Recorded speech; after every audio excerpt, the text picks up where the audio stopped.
Step into the Gardener's Lodge with me, Mykal. Let's explore the fascinating worlds of gardening, nature and ecology through conversations with experts, thought leaders, passionate enthusiasts and of course, some real good friends. All from the cosy heart of the lodge. Come on in. It is brilliantly early spring and the earth is slowly waking up. And some of the first plants to awaken are actually food. Not food that you're probably used to eating or food that you can buy in the greengrocer, but food nonetheless. Today I'm talking with Leo Utton, but you may know him better as the Barefoot Forager. He's a foraging expert who runs workshops between Brighton and London on how to safely forage for food in unlikely places. We chat about all things foraging. One of the reasons I wanted to chat with Leo was that he marries historical texts with scientific evidence and showcases this via his social media and his foraging workshops. But before we dig any deeper into that, let's hear Leo's answers to my 6 rapid fire questions. Are you ready? Yes. Favorite plant? Oh, hogweed, Heracleum spondylium. Favorite way to connect with nature? Talking to trees. Nice. What is the most beautiful garden or natural landscape that you have ever visited? Oh my God. Can I be so cliche and just say the outside? I don't need a perfect anything. I just need to see stinging nettles on the floor somewhere and I'm happy. Now, you're not a gardener, but what's your favorite, maybe let's say garden tool, but maybe your favorite foraging tool? Do you know what? I use my hands, man. I like to get my hands Nice. dirty. I've got a knife and I've got a basket, but when it really comes to it, it's my hands. I had a horticulture teacher who once said his favorite garden tool was the nail on his thumb because he could just pinch things off with the, like, kind of using that as a little...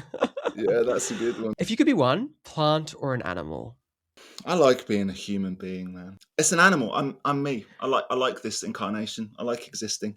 Yeah, I'm Perfect. already here. When you're stuck and looking for solid advice on anything plant or garden related, where do you turn for the most trusted sound advice? Great question. Books. I open up a book. I've got my Books. favorite foraging books, and then I always check a couple of reputable websites. Got sort of my favorite foragers, and I go to them and I look at their books or their websites. Nice. What are some of your favorite forage books? The one I recommend to everyone if they're just starting is a book by the company Wild Food UK, and it's just called Foraging Pocket Guide or something like that. That's the one you start with, man. It's just straight to the point. It's got pictures and ID points. The correct answer is you need multiple books. There's no one book that has all the things you need. Yeah. So I do the Foraging Guide by Wild Food UK. I do John Wright's The Forager's Calendar, and then because that shows you the year of foraging. And then I'd recommend Robin Harford's very long-winded title of Edible and Medicinal Plants of Great Britain and Ireland. It's a very good book. Rolls off the tongue. Take me back. Where did you discover your love of the natural world, your interest in nature? The thing is, man, is I think every human being is born with an innate love with the natural world.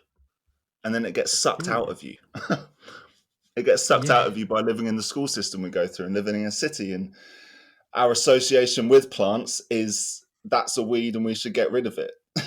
And that's what you get brought up with. So, I mean, I was born with it, man. Everyone is. But then for me, in terms of like doing foraging as a thing, it didn't come till I was an adult. You know, Okay. if you ask my family, like I've got a sister and a brother, my sister will say, we did a little bit of foraging when we were younger. But to me, that wasn't there. I think I just like switched off to it. So for me, it's living in a city. And at the start, it wasn't even about food, man. It was just, I'd walk through the woods because I like spending time in the woods. And I'd look around the woods and I'd Yeah. think, I do not know the names of any of these things. Like everyone knows like an oak tree or a beech tree or something. But what's this plant here? What is that mushroom over there?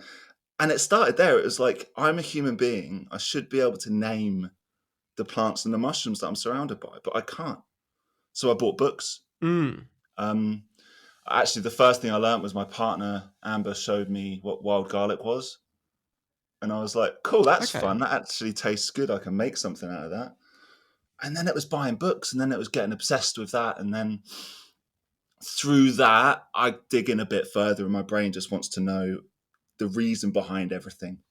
Why is that plant growing there? Why doesn't it grow Yeah. over there? And then it moves into food, and I love food, and I love fermenting things and all that stuff. But I mean, it's quite a long-winded answer to the question. I mean, it starts for me as being a human being that lives in a city that is searching for something that a human being requires, but not knowing what it is. And it turns out So it's you grew up plants. in London? I grew up in Portsmouth, Okay. but I moved to Brighton when I was like 19, and I live in Brighton now. So I've been here for 15 years or something. I mean, the city's covered in green spaces, man. You leave your house and there are Yeah. plants on the floor. You just walk past them every day. No, you absolutely do. And I think one thing that I find interesting is that there is such a strong disconnect between food that you find in the supermarket on the Mm. shelves, the greengrocer, and that same thing growing in, in an urban space or in Yeah, a natural environment is not the same to people. That is completely different. I'm it's gonna so dox funny. my father-in-law here and say that, like, we were pulling down a shed at my sister-in-law's house, and there was a plum tree hanging over the neighbor's back garden, and I was like, they were so ripe, and we had a little ladder, so I snuck a few. They were hanging over the fence, Yeah. but they wouldn't eat them. And I was like, well, they're so good though. Why not? And they were kind of like, oh no, it's just no, it's they couldn't even kind of Yeah, uh, yeah. intellectualize really what the problem was with it. And so I think that that's a super interesting thing that you can walk down the street, you can pass so many sources of food and nourishment, and just not be into it, not be interested, not It's even notice. You've hit the nail on the head at the start there. It's the disassociation. It's the disconnect we have. People don't associate plants growing out the ground with their dinner. People associate Yeah. their dinner with plastic packaging, which is in a supermarket. Or Oh yeah. okay, maybe you shop in a farmer's market. Okay, then you can afford a better quality of food, organic food, which is normal food. Organic food is like Yeah. this special corner of the supermarket, but actually that's just like baseline ordinary food. But even then, right, Yes. that's just the normal food. Even then, people would associate the small weeds that grow around that food as being weeds, something you have to get rid of. But dude, that's nutrition. Like, I walk from my house to Tesco, right? I still go to supermarkets, man. I walk from my house to Tesco, and there is more nutrition on that walk from my house to Tesco than there is in the bloody supermarket. And it's all just the little weeds that Mm. are growing out of the cracks in the pavement. That I'm slightly skeptical to eat those particular ones out the cracks in the pavement. Yeah. Um, but that's the nutrition there, man. This is why I like teaching people, right? It's because you let people see that those plants that they see every day are food and are medicine. And it's not a joke, they actually are. Why is there more nutrition in your pavement plants versus the supermarket? Oh, that's a fun question. Well, I mean, right, so It's let's a deep chuck a question, random sorry. percent number. No, it's a good one. I like it. Something like 80%. I don't know. This is a random percentage, but something like 80% of food in a supermarket is not food at the get go, right? Like we have a small section for Yeah. produce. Most of it is packaged stuff, ultra processed foods. So there isn't nutrients in any of that. I mean, then if Mm. you want to look at how wild food grows, if wild food is growing in amongst other foods, that soil health is going to be better than a lot of the supermarket soil health is because they're growing monocultures. They're growing for one plant to thrive. When you have environments where multiple plants are thriving and there's mycelium underground connecting everything and they're sharing nutrients and they're sharing information, there's going to be a higher influx of nutrients going into that food. Soil that's used to grow produce at the supermarket, it's really just a substrate just to sit the food in at this point. Most of the time, there's no nutrients in that. It's been completely destroyed by cultivation and then Sure. by the constant use of chemical fertilizers. And so you're Oh, yeah. actually, in a kind of indirect way, instead of eating beautiful produce that's nutrient dense, you're eating NPK fertilizers that the plant was able to absorb to grow effectively, but not kind of filled with micronutrients and all that kind of Yeah. stuff. It's also it's hard, right? Like I've done I used to use a site that was a farm, right? It's a working farm, and I'd do foraging walks on this farm. And there's a few interesting insights to be had about the wild food that grows there. But I'd speak to the farmers, and Mm. they're like, I don't want to use fertilizers. Or like I don't want to use the chemical sprays I'm having to use. But I have Yeah. to. Because like if I don't, I'm not gonna make enough crop. They're not gonna be big enough. I'm not gonna make any money. The farmers have got it well hard right now. So I like to be very sure that when I talk about this stuff, I'm saying like you can't blame farmers for this. It's just the process that No, they're oh in. no. You know, Well, it's it the is tricky. corporations that have like such strict requirements on, that tomato needs to be this size and it needs to be Yeah, blemish free and it needs to be the perfect little specimen when food and nature is not perfect. it's not. And I think that's probably the problem. Yeah, yeah. I mean, that's something where wild food comes into play. Actually, is that I like to talk about Hmm. that on walks. Like, if you're showing someone a plant on a walk, you're finding it at the exact stage of growth it happens to be in on that day because of the weather and because of the environment it's in. People are used to seeing food, supermarket food, that is grown to the perfect moment and then picked at that time. So that's what we associate good food with. Yeah. But then wild food isn't like that, man. I mean, sure, I'm out there right now picking the things I like picking in spring because it's the time of year. But if that patch of nettles on the left is slightly older and not as good, I don't really care. I'm still going to eat them. I'm still picking that. Mm. You were mentioning before in a roundabout way that, foraging is an innate human skill that we have just lost. Yeah, yeah, In the modern world. That must have happened relatively quickly, really. Obviously, farming's been around for a very long time, but not everyone had that as an available source. I think probably up until 150 years ago, foraging was what we did yeah. consistently to get food. So there's something in me that thinks that, hey, we could actually get this back. And I think it's people like you who are like pushing this movement that can show people that this is actually a viable way of collecting food, getting in nature, and connecting with others that could actually fix like quite a lot of issues that we have in our society at the moment. It would fix so many things all in one. I mean, you've put it quite well there. It rounds into lots of different avenues. It's not just about diet either. It's about your mental health, the whole thing. But yeah, I mean, it Yeah. is an innate skill. And it is, yeah, it's very recent that we've only stopped doing it. I mean, you can look at like Victorian cookbooks and they've got dandelions in there, nettles are in there. Yeah. You talk to, I spoke to my grandma who's like Irish. And I remember when I was telling her I was getting into this stuff, she thought it was a bit of a joke. She was like, everyone knows you eat stinger nettles. Everyone knows that's a thing. And I'm like, they don't. That isn't a thing. They People don't. don't know that anymore. Like, and it became a poor people's thing. Actually, it's actually like a status game thing, right? So you can look at like medieval England. The rich people were eating the white bread. They were eating the highly processed stuff because it was harder to do. It took more time. And the poor people Mm. would be eating organic wholemeal bread, organic salmon from a river, clean bloody river, organic foods. Yeah. And it was the richer people that were eating the processed stuff. And we've just role reversed that. And wild food became poor people's food. So stinging nettles were for poor people because why would you pick that out of a field when you should be buying it with money? It's a status game. Mm. Mm.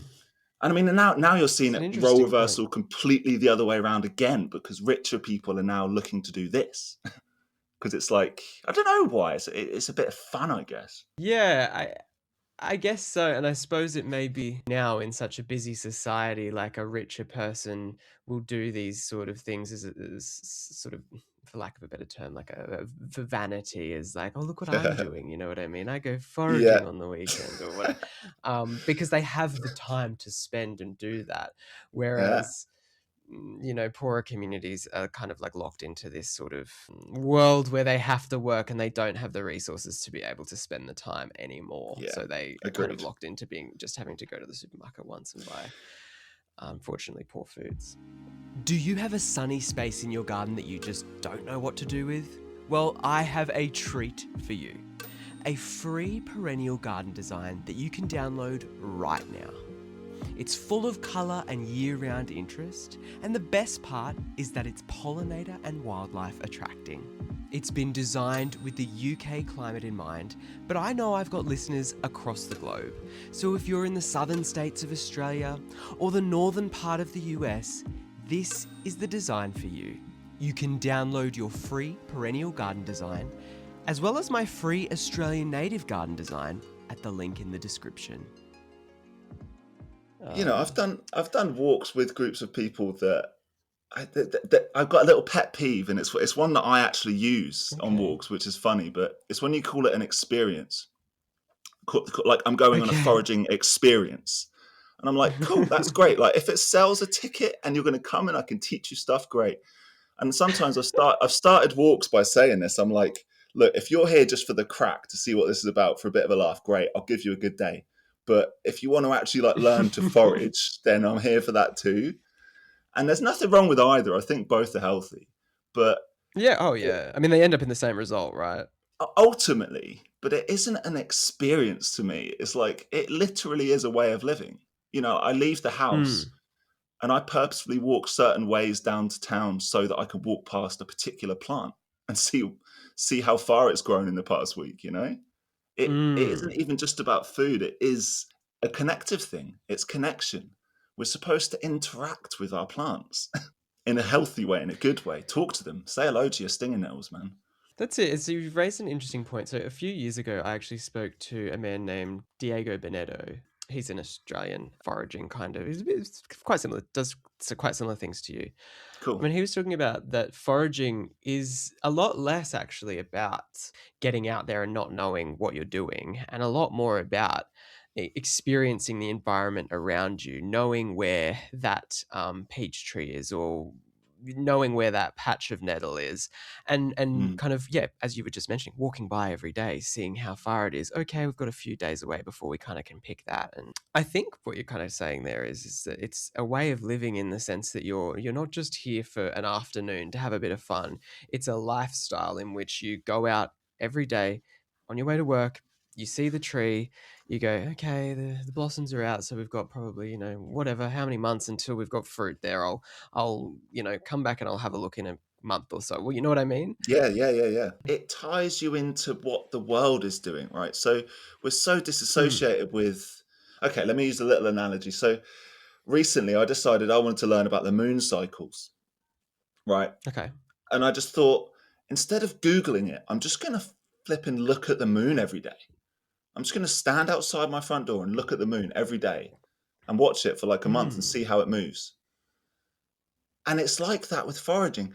You have to learn it by getting books out and stuff. But then if you want to see what's going on and you want to see what the best thing to forage in March is, you got to go outside and you got to look at what's growing Yeah. in March. That like it literally is that. And it does make you more connected with the seasons. It's so cliche, but it really does. Because like, okay, for instance, right now, magnolia petals, right? The magnolia Mm. flowers are out and they don't stay out for that long. You've got a pretty short window to No, they're get short. those. But they are one of my favorite things to pick every year. And last year I only did one little pot of pickled magnolia buds just because I kind of just forgot to go out that week. And so Yeah. this week I'm going out. I'm going to fill that basket this afternoon, I think. So what do you do But with it? so those guys, two things. One, for me, I mean, this is just what I do. My experience is sushi. I bloody love doing a sushi with them. So I pickle the What? magnolia petals. So the petals of magnolia, and you're only eating the flowers. You're not going to eat the leaves. They taste like Yep. ginger, gingery, cardamom sort of flavor. So if I'm doing Wow. walks, I might serve a dessert with them. I might do like a whipped cream inside a petal, and then whatever flowers we've got, or maybe like a digestive crumb or something. Um, but for me, it's Oh my sushi. So I God. pickle them. I do 1-to-1 water, vinegar, little sugar, little salt, heat that up, and then pour them over the top of the petals, full of a jar. And within a day, they're ready to go. And it tastes like gari, which is like ginger sushi. Oh, wow, that is actually very cool. I didn't know that. Man, go and do it. Now's the time. Yeah. I mean, it really is the time, and I suppose before we get too far into like this season's bounty that we can go out and pick, let's give everyone just an overarching little warning, piece of advice about how to do this safely. Oh, yeah. Okay, fun. I mean, look, when you learn to forage, you need gateways. You need like a gateway drug. You need to go outside and you need to find stinging nettles. That's the place everyone should start. If you've never foraged Okay. anything, learn something you don't need to learn, right? So you know what stinging nettles look like without looking at them. So you go outside, you find stinging nettles, you can pick them and you learn how to pick them and do it in an environment that's clean, and we can go down that route. But in terms of identification, don't overcomplicate things. If you're learning a new plant and you've successfully identified it once, that is not the one you eat. You don't eat that one. You learn it once, you Okay. take it home, you take photos in situ and at home. And my advice typically is, this was given to me by someone else, but if you're learning a new plant, find it 3 times in 3 different locations before you consider eating it. There's no rush. You have the rest of your life to forage. It can be a long time or a short time, depending how quickly you try and eat things that you don't know what they are. That's the way to think about it. That's actually very good advice. The That's thing very is, good right, advice. is it's like foraging's very safe. It really is. You don't need to Yeah. try and forage 100 plants this year. Forage 3 or 4, and you can do stinging nettles, dandelions, cleavers, and cherries. Like start easy, Mm. and then if you want to get into it and get a bit more knowledge, then you start looking at something like the carrot family, which has a few of our deadly members, and they can all look quite similar to the untrained eye. But you just take your time. It's not a fast process. Okay, what's a short, concise bit of advice? If you are going to Don't eat what you don't learn, know. yeah, don't eat what you don't know. Be 100% certain of your identification and write down why it is what it says it is. Oh, God, really quickly, let's cover using apps, using foraging Okay. apps or using books or websites. An app is it's an acceptable tool to use to point you in the direction of what that thing might be, but it is not Mm. an answer to what you want it to be. So if an app says it's something, cool, go and buy a book and look at a website and find out why it is that thing. Because an app says, yes, that is cow parsley. Okay, why? Why is it cow parsley and why is it not hemlock? Those are the things you need to find out, I They're think all, too, yeah. a lot of those apps, and have seen it with my clients in the past. They'll go, "I put it through this app, and this is what it came," and it is just so inaccurate. Yeah, yeah, Um, yeah. and the way that I'll explain it very quickly. The way that a lot of those plant ID apps work is that they're working on data that is user uploaded. So if enough users Mm. upload a photo of a plant and then the system looks at it and then they say, oh, it's this, click, yep, that's it. Then every time it sees that, it's going to shoot that out, but it's not accurate to what the actual plant is. So you can Yeah. run into some big problems. Oh, I yeah. would say for a piece of advice on a good app to use, and this is actually what I use, is actually just the Google app, like reverse image search things, because then Sure. it's it's rating through Google as opposed to just rating through a very limited kind of data set. I'm glad you put that like that. I think that's an important thing to think about, actually. I I like to test the apps because I mean, right. So when I first started doing foraging courses, like teaching courses, the apps were kind of being used, but it wasn't like everyone wasn't scanning everything every day, which seems to be the case now. Um, so Right. I'd bring up a couple of studies. There was a good study they did on some of the most commonly used mushroom apps. I think this was 2021 to 2022, something like that. So they're a bit better now, but they tested 4 of the most common apps. I'm not going to name them just so I don't piss anyone off, but they Sure. tested 4 very popular apps that you would recognize the names of. And the most successful one at identifying edible mushrooms compared to toxic mushrooms was 49% successful. Ooh. And the rest of them were worse. And for identifying the Yikes. death cap mushroom, it was something like 35% successful. I haven't got the figures on the Oh. right in my brain, but it was bad.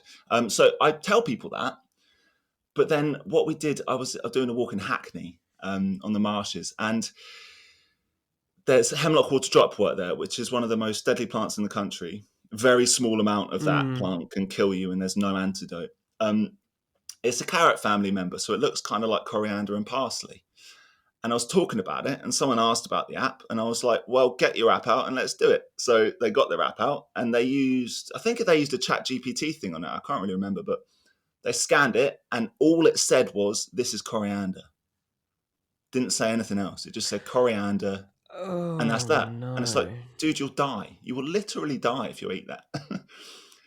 But it's good to do it in person. 15 people all looking at it going, okay, right.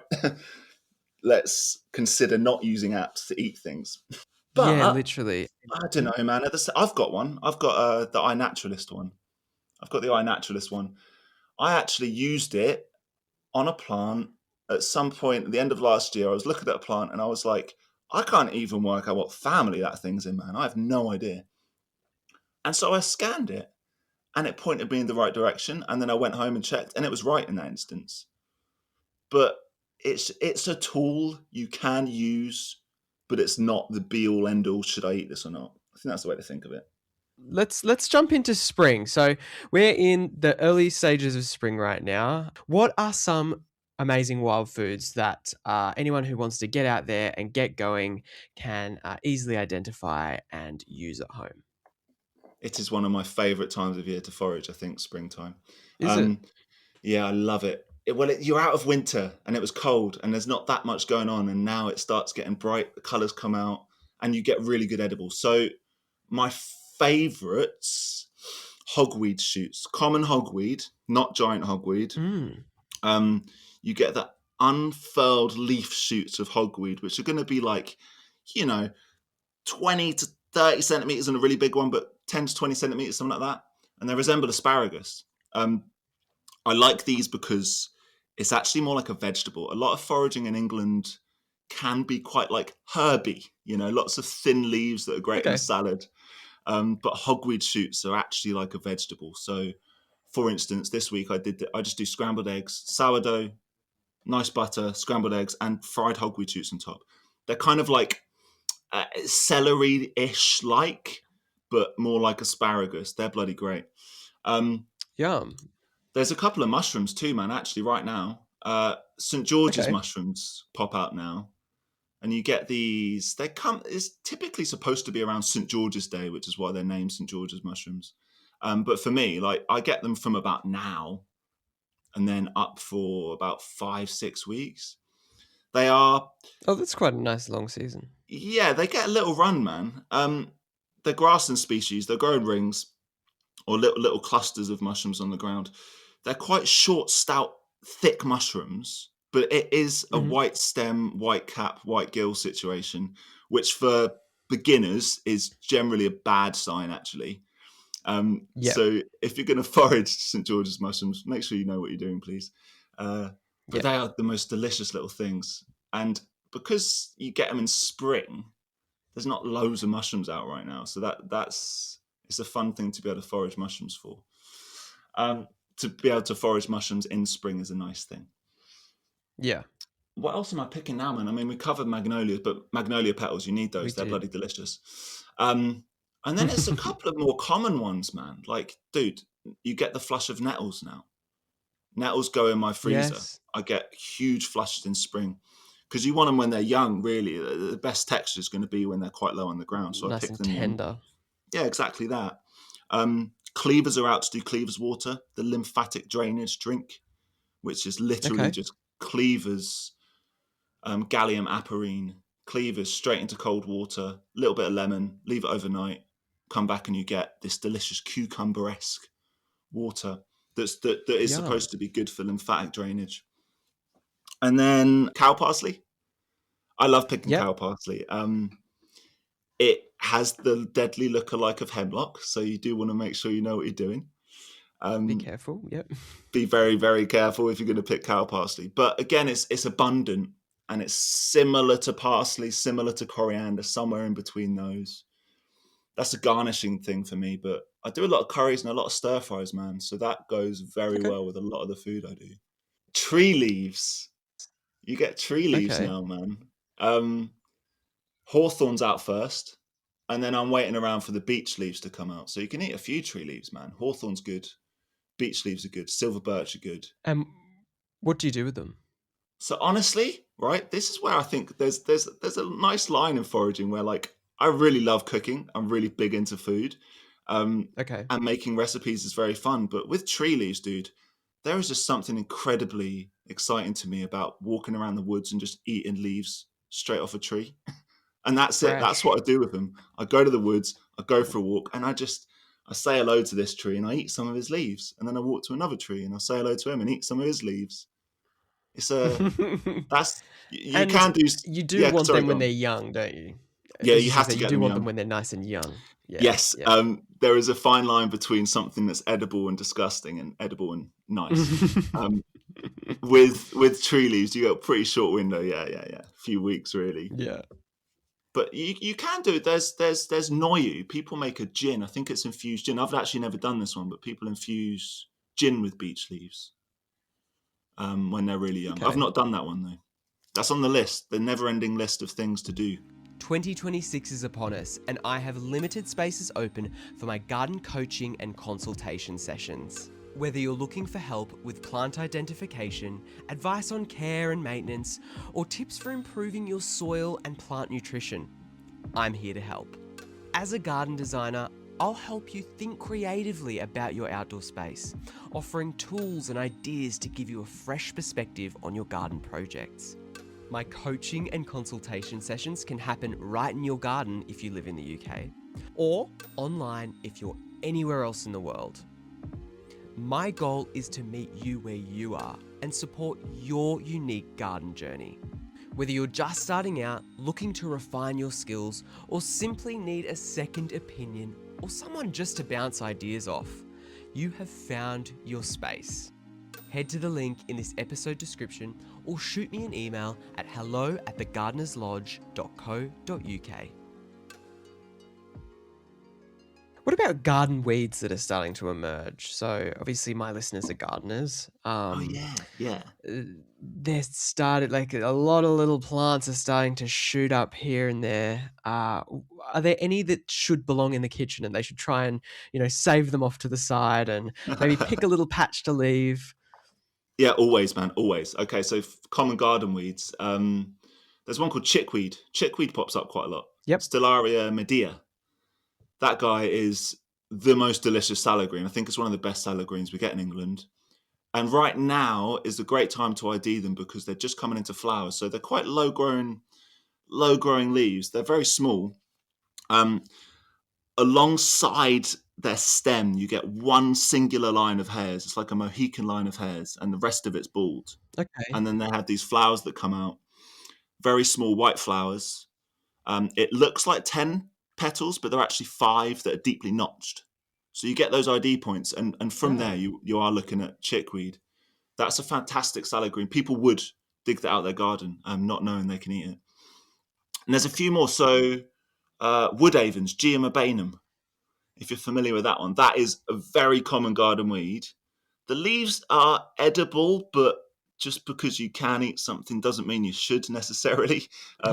They don't they Yes. don't taste of a lot. Like if you are really hungry, sure, go for it now. But it's the root system, which is a fun one because people Okay. will uproot it to get rid of it. But the roots of wood avens contains eugenol, which is very well known amongst dentists. It's used as a topical painkiller for toothache. And they still Wow. administer this today. It's the same stuff in cloves. It's the exact same chemical. Eugenol found in cloves is the same as eugenol found in wood avens, but it's an English one. So cloves were like quite a highly priced commodity in the spice wars for like a good few Mm. hundred years. People were dying over cloves. People were killing each other over the collection of cloves. And the whole time it's growing in your garden. I appreciate people don't like eat cloves every day, um, but you have this root system growing in your garden. You're digging up, throwing it away, and you can use it to make like masala chais. Like I do hedgerow chais, so just do Okay. English tea, and you can use cardamom, but I would use like hogweed seeds or maybe wild carrot seeds or something, and then you can just use the roots of wood avens, and you can do the same thing for like mulled cider, mulled wine, at Christmas. Wow. I just use the roots of wood avens. I should caveat this with one little Wonderful. note, which is if you're Mm. not in your garden, it is illegal to uproot plants without landowners' permission.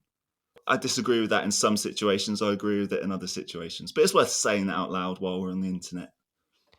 Just to clarify, you're talking about in public spaces as well? Yeah. Public spaces. You are legally allowed to forage in public spaces, but you are not legally allowed to uproot plants in public Good spaces. advice. Interesting. I actually didn't know that about here. Oh yeah. Okay, yeah. So Um, yeah, you can forage. I mean, it's often cited as the four Fs, and I always get them in the wrong order, but it's fruits, flowers, foliage, fungi. You can forage those yeah. things on public land for personal consumption. If you want to sell it, that gets a bit different. But yeah, uprooting plants is not allowed. Where it gets a bit funny is though, so the council is legally allowed to spray weed killer all over the lawns and all over the Mm-hmm. flower beds, but I'm not allowed to take a root of wood avens home to make a nice bread sauce or a mulled wine. And I've got a problem with That that. is a That little doesn't that bizarre, isn't it? that doesn't add up to me. So I Yeah, mean, yeah. the official advice is don't uproot plants without permission. That actually brings us right through perfectly to foraging in urban spaces. You were just mentioning, local councils spraying pesticides and Yeah. all sorts of myriads of chemicals across our landscapes, which is gross. To be quite honest with you, you've got better protections here than we do in Australia, which Huh. is amazing. But it still happens. And then I suppose you've got people that are scared of dog wee. There's all sorts of little like caveats that happen in urban spaces that maybe you don't have to think so intently about in the countryside. Yes. What are some of those safety concerns and how to mitigate for that? Gets a bit tricky. You don't know if someone sprayed something. Quite No. often, you don't know if there's chemicals being sprayed there. That's a concern for me. Let's do the dog thing first. Let's jump into that. So like, okay, Okay. anywhere you want to forage food, people walk their dogs. That's in the countryside and the woods too. You just cannot avoid it. Um, I don't want to eat dog piss, but I'm not going to let the fact that people right, but I'm not going to let the fact that people walk their dogs in the woods stop me from eating wild food. You just have to use your No. common sense. If it's a dry day and there's a patch of wet leaves, don't eat the wet leaves, man. You eat the dry leaves on a dry day. If it's been raining, that's half of a wash done anyway. I Yeah. mean, when it really comes to that side of things, I'm more concerned with pesticides and herbicides than I am with bit dogweed.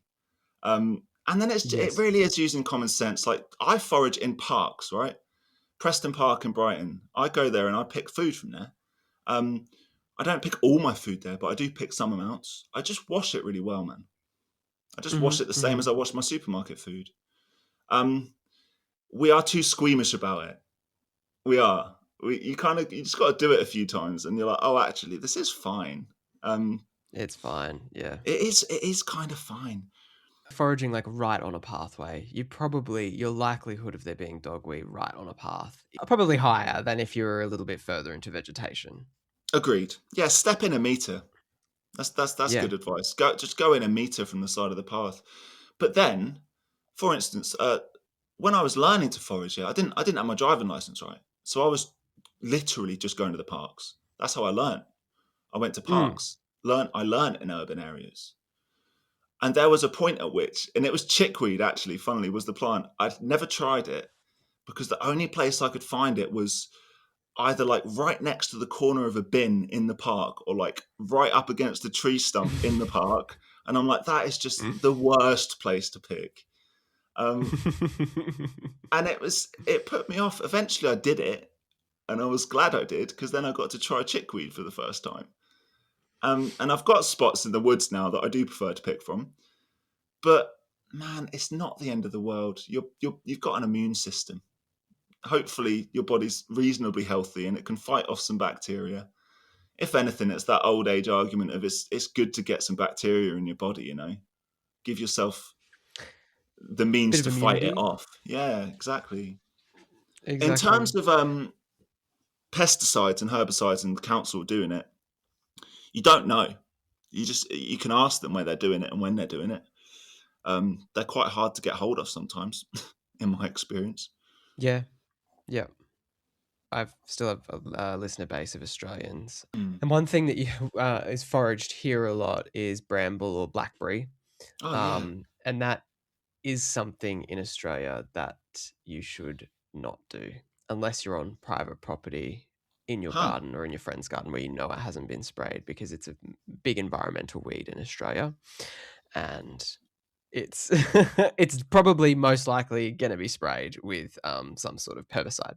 That was just a little caveat I thought I'd Yeah, throw in for that's my Australian interesting. listeners. That's interesting to know. Do you know? I didn't actually consider that yet. A lot of your audience isn't in England. It's about 50-50 Brambles, now, which is nice. about 50. Okay, that's interesting.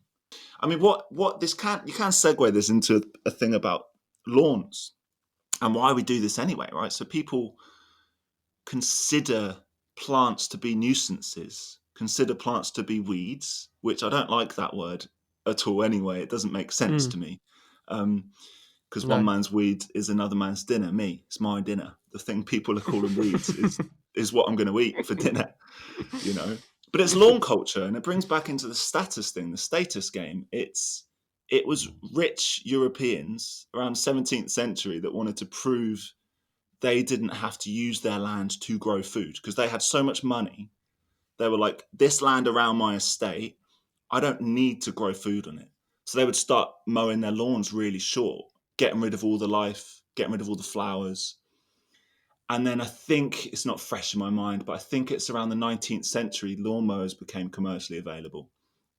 So poorer Yeah. people could start looking like they were richer people by getting rid of all the plants on their lawns. Because before this, the concept of a short lawn wouldn't have been a good thing.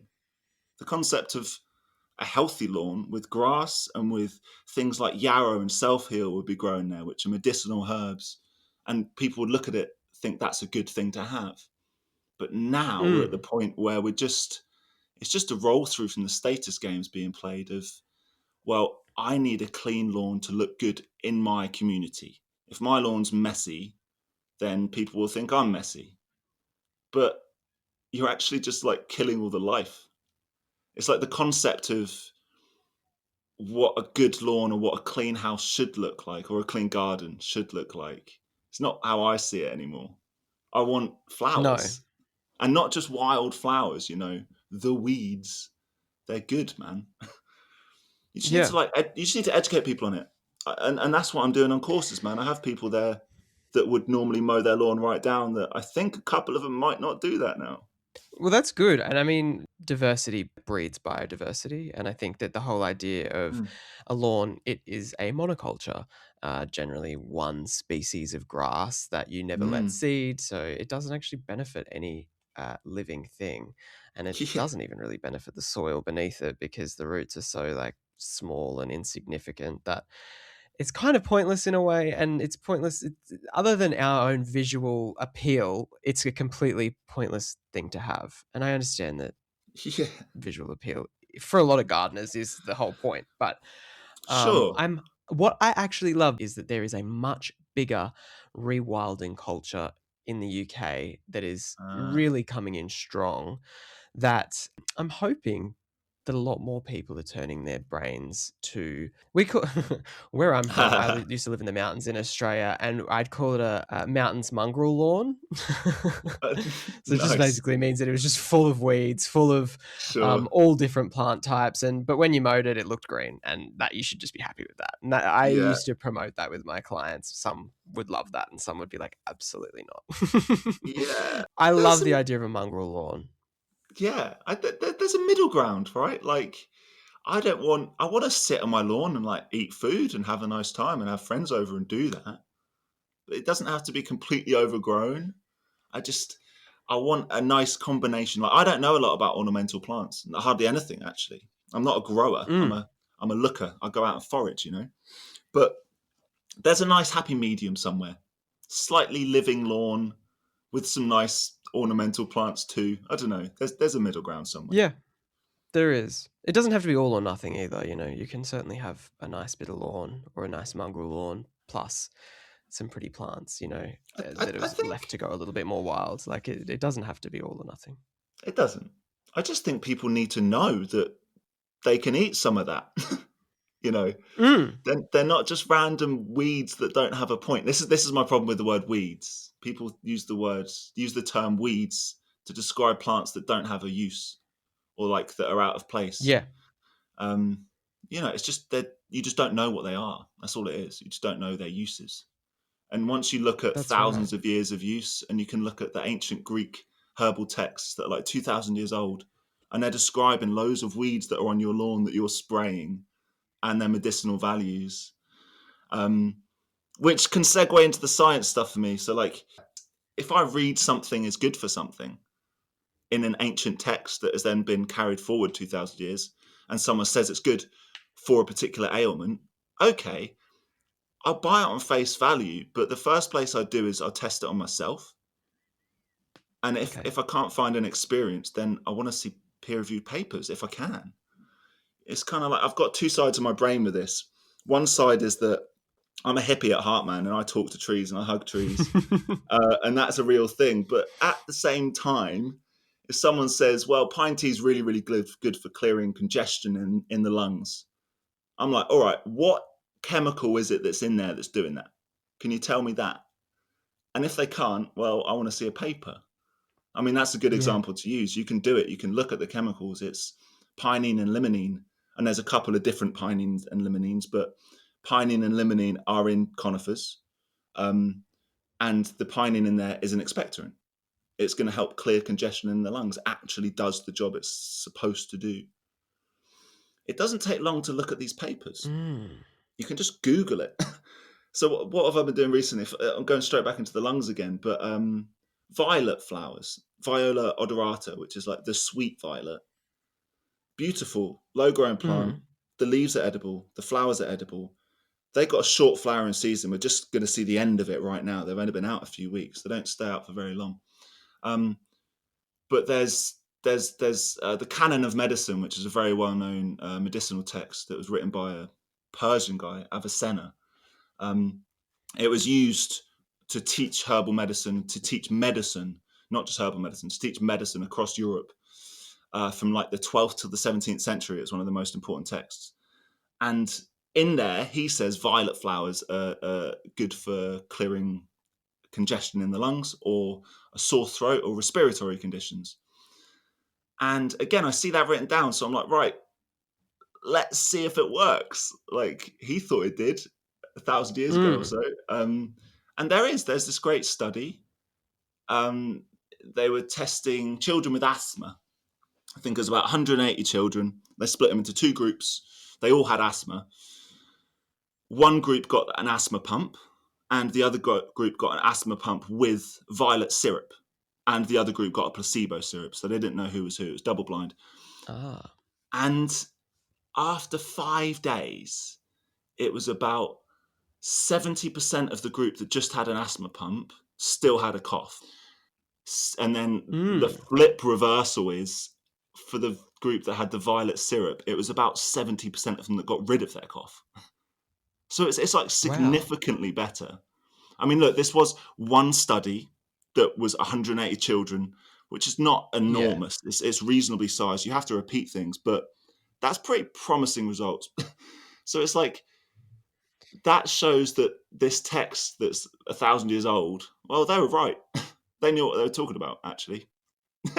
So what I love about your kind of content, for people who don't know, you kind of create content online about foraging, and you Yeah. really do blend kind of folklore and historical text with more modern science text, as we've just been talking about. How do you find the two shape up? Do you find that they are often quite well linked, Mm. or do you find that some of the like folklore stuff's a bit, BS. I love this question, and I don't think I've spoken about this that much with people. The majority of things I've researched so far to see if ancient medicinal claims are true or not, most of them have been right. Some of them haven't. Interesting. There's one. Let's think of an example that hasn't. Pine trees. I was reading that the bark of pine trees was used as a heart medicine in some South American traditions, and Okay. and I hadn't read that anywhere else, and so I thought, okay, let's dig into that. That sounds interesting. And I think it was 2 studies I found where they were looking at specific heart ailments, and they found absolutely nothing in a pine tree, chemically speaking, that aided it. So maybe in that instance they were wrong. Hemlock. So hemlock, deadly poisonous carrot Mm. family member. I can't remember the exact period of time. I think it's 16th century. They're trying to use hemlock as a topical application to treat inflammation and a few other things. Tumors, I read. But turns out they're actually just killing everyone they were testing on. It was like that Oh was no. actually a bad idea. And as far as I can tell, Yeah. people have stopped trying to use hemlock to treat things. So it's a long-winded answer, but most of the things I've researched, yes, seem to have got it right. But I'm always skeptical, and I think you should be. I think you should always test things. A lot of the time when we're foraging, as you were saying, there's only things are only available for a very short, limited period. Mm. How can we extend that? Yeah, look, it's a key part of the process, and ancient humans did this too. So if you go back in time, it's fermentation. It's fermentation, Mhm. drying, salting. Those are the things we would do. And so fermentation for me, that's a core part of the forager journey for me, is to ferment things. So like right now, I've got wild garlic in the cupboard, lacto fermenting, and that preserves it essentially bloody forever. As long as it's below that brine, it's going to sit Right. there forever and it's still edible. Um, where we're at today is you want a fridge and you want a freezer and you want a dehydrator. The Yeah. dehydrator thing, I lived without one for years, and I was just drying things naturally or sticking it in the oven on a really low temp. And it was actually Amber, my partner, bought a dehydrator last year, and it was just last year I got one. And man, game changer! Everyone should have one. If you want to forage food, you should buy a dehydrator. Definitely. Even as like a productive gardener, you should have a dehydrator. It's my Right? best Yeah, friend. yeah, yeah. I I actually love it. upgraded last year as well, and oh my god, I used to use like this like 30-year-old thing that my mum had, and it would take so long, and now I got a new one. Oh my god, so good, so Once good. I've got a slightly bigger house, I know the one I want. It's too big for this house, but I'm getting it the moment I move. Oh my god, Big, massive I can unit. Well, only man, imagine. it just never ends, you know? There's always I things to know, try I out. know. But on the Yeah, note of seasonality, it's like the traditional human diet, it is obviously seasonal because that's all we've got. We've got what we've got in the season. But that would also mean yeah, entire food groups, right? It wouldn't just be not eating strawberries in winter. It's like in the winter, we'd be eating carbs and nuts. You're eating carbs and fat over winter because that's yes, what's available. And then in springtime, you're going to be eating loads and loads of greens. It's I might be going on a slight tangent about the preservation, but that's all about eating variety of foods. Um, mm. sorry, but preservation, yeah, those are the things, man. Freezer, dry it, salt it, smoke it. I've not smoked that much stuff yet, but that's on the cards. Oh, interesting. No, I kind of like the tangent you were going on then because I have often thought about the way that our bodies have been built to live, eating seasonally, eating Mm, certain things at certain times of year because that was what is available, and obviously a bit of storage and yada yada yada will help with that, help with longevity through the winter or through months when things are lean. yeah. And I've often thought it would be super interesting, and maybe you know this, but to see a study of what going back to a lifestyle like that would actually do to our bodies versus like a modern food kind of Yes. diet, I guess. There's a book by Monica Wilde called The Wilderness Cure.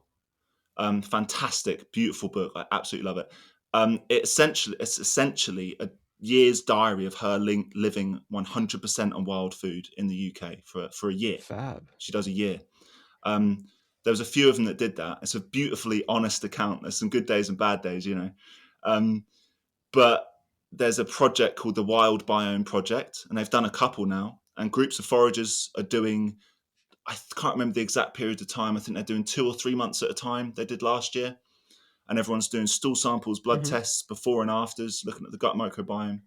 They're doing another series in Cool. September this year, which I was going to apply for, and I can't. You just reminded me that I might have missed the application date now. But if you want to learn about that, Google the Wild Biome Project, and they'll have the stats on there. The short of it was everyone was extremely healthy at the end of the time. Yeah. What's going on for the rest of the year for you? What projects Yeah. have you got coming up? So it's the Barefoot Forager stuff, man. It's look, the online stuff is something I use as a tool to advertise myself. Look, I exist. But really what I'm about is people coming on workshops, doing group workshops, doing up to about 15 people at a time at the moment. Got a couple of new things. So I'm doing forage and cook events, which is just 3 hours forage and walk, and then we cook lunch in the woods. Half of the stuff foraged on the day. But then I'm also doing forage and meditation days. I'm doing student-only foraging to give young people an affordable experience to come on. And then it's collaborations, man. I want to do forage and fermenting stuff. I'm all about getting people outside and actually learning the things hands-on. Lovely. And if people wanted to find that, it's just the barefootforager.com? That's the one, barefootforager.com. Perfect. And message me on Instagram. I love a chat with people, man. So if anyone listening ever wants to talk, message me. I will reply. How good. Thank you very much. Oh, it's a pleasure, man. Thank you for having me, dude. It's been very fun to talk. You've been a great host. Thank you so much for joining me today. If you like the show, don't forget to hit the follow or subscribe button. Tell a friend or two, or maybe even give the show a 5-star rating and a review. If you want more Gardener's Lodge content, you can find our website, our Instagram and our TikTok in the show notes below this episode. The Gardener's Lodge podcast is a growing media production.